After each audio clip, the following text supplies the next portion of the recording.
မင်္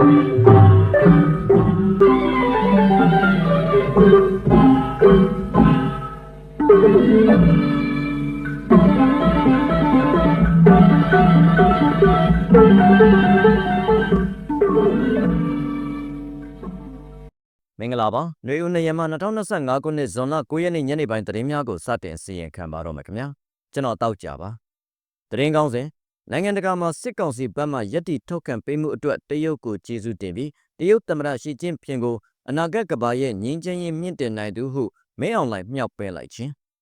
နိုင်ငံတကာစာမျက်နှာမှာစစ်ကောင်စီဘက်ကယက်တီထုတ်ခံပေးမှုအတွက်တရုတ်ကိုကျေးဇူးတင်ပြီးတရုတ်သမ္မတရှီကျင်းဖျင်ကိုအနာဂတ်ကဘာရဲ့ငြိမ်းချမ်းရေးမြင့်တင်နိုင်သူအဖြစ်အကြမ်းဖက်စစ်ခေါင်းဆောင်မဲအောင်လှိုင်ကမြောက်ပင့်ပြောဆိုလိုက်ပါတယ်။ယမန်နေ့နေပြည်တော်မှာပြုလုပ်ခဲ့တဲ့တရုတ်မြန်မာနှစ်နိုင်ငံတပ်တမန်ဆက်ဆံရေး85နှစ်မြောက်စိန်ရတုအခမ်းအနားမှာအထက်ပါအတိုင်းထုတ်ပေါ်ပြောဆိုလာခြင်းဖြစ်ပါတယ်။မြန်မာနိုင်ငံအရေးကိစ္စနဲ့ပတ်သက်၍တရုတ်နိုင်ငံအနေနဲ့နိုင်ငံတကာစာမျက်နှာမှာယက်တီထောက်ခံပေးလျက်ရှိတဲ့အတွက်ကျေးဇူးတင်ပါကြောင်းတရုတ်နိုင်ငံရဲ့မိမိတို့နိုင်ငံအပေါ်မှာစင်ဆက်မပြတ်အပြုသဘောဆောင်တဲ့ထိတွေ့ဆောင်ရွက်မှုစိတ်ကောင်းစေတနာဖြင့်အားပေးထောက်ခံမှုများအတွက်လည်းများစွာတန်ဖိုးထားကျေးဇူးတင်ကြောင်းမဲအောင်လှိုင်ကဆိုပါတယ်။မြန်မာနိုင်ငံအနေနဲ့တရုတ်နိုင်ငံကဖော်ဆောင်နေတဲ့ရက်ဝန်းနဲ့ပိုးလမ်းမစီမံကိန်းတရုတ်မြန်မာစီးပွားရေးဇင်းကျက်စီမံကိန်းများအကောင့်အထည်ဖော်ရမှာအရေးပါတဲ့ပထဝီဝင်အနေအထားမှာရှိနေကြောင်းထို့ကြောင့်အဆိုပါစီမံကိန်းများကိုစောလင့်စွာအကောင့်အထည်ဖော်ခြင်းမဟာဗျူဟာကျတဲ့စီမံကိန်းများနဲ့ပူးပေါင်းဆောင်ရွက်သွားမှာဖြစ်ကြောင်းမဲအောင်လှိုင်ကဆိုပါတယ်။ဒါအပြင်တရုတ်နိုင်ငံနဲ့ပူးပေါင်းဆောင်ရွက်မှုများကိုပုံမနဲ့ဆိုင်စေရေးတရုတ်ကိုအနီးကပ်ပူးပေါင်းဆောင်ရွက်သွားမှာဖြစ်ကြောင်းတရုတ်သမ္မတရှီကျင်းဖျင်ကအနာဂတ်ကဘာရဲ့ငြိမ်းချမ်းရေးတည်ငြိမ်အေးချမ်းရေးနဲ့စင်စစ်မပြတ်ဖွံ့ဖြိုးတိုးတက်ရေးအတွက်ပုံမမြင့်တင်နိုင်မယ်လို့ရှုမြင်ကြောင်းထို့ကြောင့်မြန်မာနိုင်ငံအနေနဲ့တရုတ်သမ္မတရဲ့သဘောထားများကိုကြိုဆိုထောက်ခံကြောင်းမင်းအောင်လှိုင်ကပြောဆိုခဲ့ပါတယ်။အကြမ်းဖက်စစ်ကောင်စီဟာယခု2025ခုနှစ်ဧပြီလအတွင်းထဲမှာရှမ်းပြည်နယ်မြောက်ပိုင်းမှာဆုံးရှုံးသွားခဲ့တဲ့လာရှိုးမြို့ကိုတရုတ်ရဲ့ကြားဝင်မှုနဲ့ MNDAA ထံမှပြန်လည်တောင်းယူနိုင်ခဲ့ပြီးအခြားဆုံးရှုံးသွားတဲ့မြို့နယ်များကိုလည်းတရုတ်ရဲ့စိစက်မှုနဲ့ပြန်လည်တောင်းယူရန်စ조사လျက်ရှိသည်ကိုတွေ့မြင်ရပါတယ်ခင်ဗျာဆက်လက်၍ဖားကန့်မှာ8ရက်အတွင်းစစ်တပ်မီးရှို့ဖျက်ဆီးမှု17ကြိမ်ရှိလက်နက်ကြီးထိမှန်ကပြည်သူ17ဦးသေဆုံးကြောင်းတင်ဆက်ပေးပါမယ်ခင်ဗျာဇွန်လ8ရက်တာအတွင်းစစ်ကောင်စီတပ်ကဖားကန့်မြို့နယ်မှာရှိတဲ့ပြည်သူများနေထိုင်ရာနေရာများကိုရည်ရွယ်ချက်ရှိမီးရှို့ဖျက်ဆီးမှု17ကြိမ်ပြုလုပ်ခဲ့ကြောင်းကချင် Human Rights Watch KHRW ကသတင်းထုတ်ပြန်ထားပါတယ်စစ်ကောင်စီတပ်မှမေလမှစတင်ကချင်ပြည်နယ်ဖားကန့်မြို့အတွင်းပြည်သူများကိုတပ်ဖြတ်ခြင်းလူနေအိမ်များကိုမီးရှို့ဖျက်ဆီးခြင်းနဲ့အလုသမားများရဲ့နေအိမ်များနဲ့စက်ကရိယာများကိုဖျက်ဆီးခဲ့ကြောင်းဇွန်လ1ရက်မှ8ရက်နေ့ထိလက်နက်ကြီးနဲ့ပစ်ခတ်မှုကြောင့်ပြည်သူ17ဦးသေဆုံးခဲ့ကြောင်း KHRW ကဆိုပါတယ်အတိအကကတော့သူတို့လက်လွတ်ခဲ့ရတဲ့နေရာတွေကိုပြန်သိမ်းနိုင်ဖို့အတွက်ပါမဆိုလုပ်မယ်ဘယ်လိုနည်းနဲ့ဖြစ်ရအောင်ပြန်သိမ်းမယ်ဆိုပြီးအကြမ်းဖက်နေတာဘာလို့ပြန်သိမ်းခြင်းလဲဆိုတော့ဒီနေရာကနေလာတဲ့ဝင်ငွေကအရန်ကောင်းနေလို့စီးပွားရေးအရင်းအမြစ်ကိုဖျက်ချင်တာကြောင့်လို့တင်တယ်လို့ဒေတာကန်သတင်းအရင်းမြစ်ကပြောပါတယ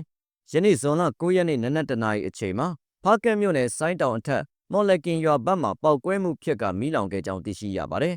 ဇွန်လ6ရက်နေ့ည9နာရီခန့်ကလည်းဖားကန့်မြို့နယ်လုံခင်းအုပ်စုငင်းချမ်းတာယာရက်ကွက်အတွင်းစစ်ကောင်စီတပ်ကပစ်ခတ်လိုက်တဲ့လက်နက်ကြီးထိမှန်ကပြည်သူ9ဦးသေဆုံးပြီးအိမ်10လုံးကျော်လုံးဝပျက်စီးခဲ့ပါတယ်စစ်ကောင်စီတပ်ရဲ့အကြမ်းဖက်မှုများကိုရပ်တန့်စေရန်အတွက်အာဆီယံရောနိုင်ငံတကာကပါကန့်ကွက်တင်ကြောင်း KHRW ကတိုက်တွန်းထားပါတယ်ခင်ဗျာဆက်လက်၍ကန်တောင်ရဲစခန်းကိုတော်လှန်ရေးတပ်များဝိုင်းထားနိုင်ပြီဖြစ်ကြောင်းတင်ဆက်ပေးပါမယ်ခင်ဗျာ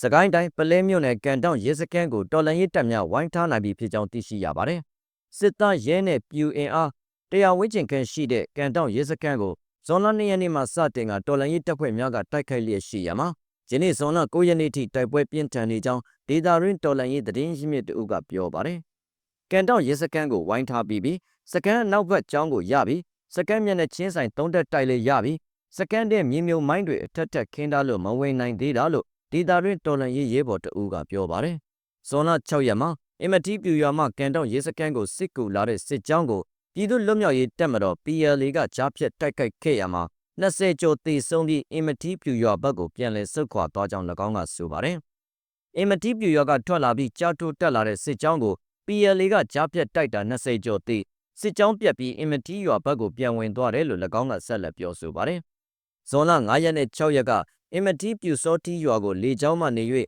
လူအင်အားနဲ့ရိတ်ခါတို့စစ်တပ်ကဖြစ်တင်းခဲ့ကြောင်းသိရှိရပါတယ်။ကန်တောင်ရဲစခန်းဟာ မုံရွာပလဲကံကောလမ်းမကြီးဘေးမှာတည်ရှိပြီးစစ်ကောင်စီအတွက်အရေးပါတဲ့တပ်စခန်းတစ်ခုဖြစ်ပါတယ်။နမခကိုအထောက်ကြောကျေးရွာကပ္ပစစက်ရုံကိုအထောက်ကုန်စီကူးတန်းရအဓိကလမ်းမကြီးလို့၎င်းကပြောပါတယ်။တိုက်ပွဲဖြစ်ပွားပြီးနောက်တရက်ဇွန်လ3ရက်မှ8ရက်အထိစစ်ကောင်စီတပ်ကလေကြောင်းပစ်ကူပေးမှုအကြိမ်60ခန့်ရှိပြီဖြစ်ကြောင်းသိရှိရပါတယ်။ဇွန်လ9ရက်ကပလဲမြို့နယ်မင်းတိုင်ပင်ရွာကိုစစ်တပ်ကဘုံကျဲတိုက်ခိုက်ခဲ့ရမှာအသက်80အရွယ်အမျိုးသားတအုပ်ခေါင်းပြက်သေးဆုံးခဲ့ကြောင်းသိရှိရပါတယ်။ကန်တော့ရဲစခန်းတိုက်ပွဲအခြေအနေအသေးစိတ်ကိုတော့မသိရှိရသေးပါဘူးခင်ဗျာ။ဆက်လက်၍ရခိုင်ပြည်နယ်တန်တွဲမြို့အနီးကိုဗဟိုပြု၍အင်အား4.9အဆင့်ရှိငလင်လှုပ်ခတ်ရခိုင်မှာရပ်ပေါင်း20ကျော်အတွင်းအင်အားအသင့်အတင့်ရှိတဲ့ငလင်2ကြိမ်လှုပ်ခတ်ခဲ့ကြောင်းတင်ဆက်ပေးပါမယ်ခင်ဗျာ။ရခိုင်ပြည်နယ်တန်တွဲမြို့အနီးအေယာဝတီတိုက်မြန်အောင်မြို့အနောက်ဘက်86ကီလိုမီတာအကွာကိုဗဟိုပြု၍ပြင်းအား4.9အဆင့်ရှိငလင်လှုပ်ခတ်သွားကြောင်းအမေရိကန်ငလင်စောင့်ကြည့်ရေးဘူမိဒေတာအဖွဲ့ USGS ကသတင်းထုတ်ပြန်ပါတယ်။ယနေ့ဇွန်လ9ရက်နေ့နနက်9:44မိနစ်အချိန်မှာရခိုင်ပြည်နယ်တန်တွဲမြို့အနီးအေယာဝတီတိုက်မြန်အောင်မြို့ရဲ့အနောက်ဘက်86ကီလိုမီတာအကွာမြေအောက်အနက်50ကီလိုမီတာကိုဗဟိုပြု၍ Richter scale 4.9အဆင့်ဖြင့်အင်အားအသင့်အတင့်ရှိတဲ့မြေငလင်တစ်ခုလှုပ်ခတ်ခဲ့ခြင်းဖြစ်ကြောင်း USGS ကသတင်းထုတ်ပြန်ထားပါတယ်။ယနေ့တန်တွဲမြို့အနီးလှုပ်ခတ်ခဲ့တဲ့ငလင်ကြောင့်ရခိုင်ဒေသမှာတိတိတတ်တာကန်စားရမှုမရှိကြောင်းစစ်တွေမြို့မှာဒေသပြည်သူတချို့ကပြောဆိုပါတယ်။ငလင်လှုပ်တာတော့မသိလိုက်ဘူး။တခါမှတော့ငလင်ခက်ကြီးလှုပ်တာမျိုးတော့မကြုံသေးဘူးလို့စစ်တွေမြို့မှာအသက်32နှစ်အရွယ်အခြေခံပညာအလယ်တန်းပြကျောင်းဆရာမတဦးကပြောဆိုပါတယ်။မေလ19ရက်နေ့မြန်မာစံတော်ချိန်နနက်09:45မိနစ်အချိန်ခန့်မှာလဲရခိုင်ပြည်နယ်စစ်တွေမြို့ရဲ့အရှေ့တောင်ဘက်129ကီလိုမီတာအကွာရန်ပြေကျွန်းအနီးပင်လယ်ရေအောက်အနက်10ကီလိုမီတာကိုဗဟိုပြု၍ Richter scale 5.3အဆင့်နဲ့အင်အားအသင့်အတင့်ရှိတဲ့ငလင်လှုပ်ခတ်ခဲ့ကြောင်းအမျိုးသားညီညွတ်ရေးအစိုးရကသတင်းထုတ်ပြန်ခဲ့ပါတယ်ခင်ဗျာဆက်လက်၍နေအိမ်ခိတ္တပြန်တဲ့စစ်ဘေးရှောင်များကိုစစ်ကောင်စီကဖမ်းဆီးတပ်ဖြတ်ခံရသူအချို့ရှိဟုဆိုကြောင်းတင်ဆက်ပေးပါမယ်ခင်ဗျာကရင်ပြည်နယ်ကော့ကရိတ်ခရိုင်ကျုံတိုးမြို့မှာနေအိမ်ခိတ္တပြန်လာတဲ့ဒေသခံအရက်သားများကိုစစ်ကောင်စီကဖမ်းဆီးစစ်ဆေးမှုများဇက်တိုက်ပြုလုပ်နေပြီးဧပြီလနဲ့မေလအတွင်းလူ30ထက်မနည်းဖမ်းဆီးခံခဲ့ရကြောင်းဒေသခံပြည်သူများထံကနေသိရှိရပါတယ်။ထို့သို့ဖမ်းဆီးခံရပြီးနောက်တပ်ဖြတ်ခံလိုက်ရသူများလည်းရှိကြောင်းစစ်ကောင်စီတပ်ဖွဲ့နဲ့နှီးဆက်သူတရင်အရင်းမြစ်တရက်ကပြောပါတယ်။စစ်ဘေးရှောင်စောမျိုးအောင်ထွေးခကိုပြူဆိုသူဟာကျုံတိုးမြို့နေအိမ်ကိုခိတ္တပြန်လာတဲ့မေလ28ရက်နေ့မှာဖမ်းဆီးခြင်းခံရပြီးနောက်တပ်ဖြတ်ခံလိုက်ရကြောင်း၎င်းကဆိုပါတယ်။စစ်ကောင်စီဟာမြို့ရဲကိုခိတ္တပြန်လာတဲ့စစ်ဘေးရှောင်ဒေသခံများကိုပြန်ထွက်ခွင့်မပေးခြင်းလက်ကင်ဖုန်းများကိုစစ်ဆေးကဖမ်းဆီးမှုများပြုလုပ်နေကြောင်းအမည်မဖော်လိုတဲ့ဒေသခံတအုပ်ကပြောပါတယ်။တိုက်ပွဲခဏငြိမ်တဲ့အချိန်မှာမြို့ရဲကိုဒေသခံတွေပြန်ဝင်ကြပြီးအိမ်ကပစ္စည်းတွေပြန်ယူကြတယ်။တချို့ကလည်းမရှောင်တဲ့သူတွေလည်းရှိတယ်။စစ်တပ်နဲ့တွေ့ရင်မြို့ရဲကမထွက်ခိုင်းဘူးပြဿနာရှာတယ်။ဖုန်းတွေဘာတွေစစ်တယ်။တချို့ဆိုအဖမ်းခံရတယ်လို့ဒေသခံတအုပ်ကဆိုပါတယ်။ဧပြီလ14ရက်နေ့မှာစတင်ကကျုံတိုးမြို့နယ်ကော့ကရိတ်မြို့တို့မှာရှိတဲ့စစ်ကောင်စီတပ်စခန်းများကို KNU PDF နဲ့တော်လှန်ရေးပူးပေါင်းတပ်ဖွဲ့များကတိုက်ခိုက်နေပြီးတိုက်ပွဲစတင်ဖြစ်ပွားခဲ့တဲ့နေ့မှာစတင်ကကျုံတိုးမြို့ခံများနေရဲစွန့်ခွာတိမ်းရှောင်နေကြပါတယ်။စစ်ကောင်စီတပ်ဟာစာတင်ကျောင်းများနဲ့ဘုံကြီးကျောင်းတို့မှာစခန်းချတပ်ဆွဲပြီးဂိတ်ဖွင့်ကစစ်ဆေးမှုများပြုလုပ်နေတယ်လို့ရဲစစ်သားနဲ့ BGF တို့မှအရက်သားဝစ်စုံဝစ်စင်ကကားနဲ့လှည့်လည်ပြီးစစ်ဆေးမင်းများဖမ်းဆီးမှုများပြုလုပ်နေကြောင်းဒေသခံများကပြောပါတယ်။သူတို့ကားပေါ်ကဖုန်းချဖြစ်ဆက်ပါတယ်။နောက်ပြီးဖုန်းကိုကွန်ပျူတာနဲ့စစ်တာတွေရှိတယ်။တချို့ဆိုလူကိုလိုက်ရှာပြီးဖမ်းတာသူတို့အကြောင်းပြချက်ကတော်လိုင်းရေးအဖွဲ့ကိုတည်င်းပေးတယ်ဆိုပြီးတော့ပေါ့အဖမ်းခံရတဲ့သူတွေကအိမ်နဲ့အဆက်အသွယ်ပြတ်သွားတဲ့သူတွေများတယ်အခုအချိန်မှာဘယ်သူဘယ်ဝါဆိုပြီးနာမည်အတိအကျနဲ့မသိနိုင်သေးဘူးလို့ဒေသခံတအုပ်ကဆိုပါတယ်မြို့ရင်းအခြေအနေကိုသိရှိထားသူပညာရေးဝန်ထမ်း CDM တအုပ်ကတော့အဖမ်းခံရတဲ့သူတွေရဲ့မိသားစုတွေကအရန်စိုးရိမ်နေကြတယ်ဘယ်မှာဖမ်းခံရတယ်ဆိုတာလည်းမသိတေမန်းလည်းမသိဖြစ်နေတာစစ်ကောင်စီကိုလည်းတွားမမေးရဘူးအများစုကမြို့ထဲခဏပြန်ဝင်လာတဲ့သူတွေပျောက်သွားတာဖုန်းဆက်လို့လည်းမရတော့ဘူးလို့ဆိုပါတယ်ကျုံတိုးမြို့မှာရှိတဲ့ချင်းမြန်တရင်ခမရ945 946တို့ကိုတော်လိုင်းရေးပူပေါင်းတပ်တို့ကတိုက်ခိုက်နေပါတယ်ဇွန်လ9ရက်နေ့မှာကျုံတိုးမြို့မှာစစ်ကောင်စီတပ်နဲ့ကော့ကရိတ်မြို့အနီးမှာရှိတဲ့စစ်စင်ရေးကိုကဲမှုဌာနချုပ်စကခစနစ်မှစစ်ကောင်စီတပ်သားများဟာ KNU ပူပေါင်းတပ်များထိန်းချုပ်ရာနေရာများကိုစစ်ကြောင်းထိုးလာတဲ့အတွက်တိုက်ပွဲများဖြစ်ပွားနေကြောင်းဒေသခံများကပြောပါတယ်ခင်ဗျာ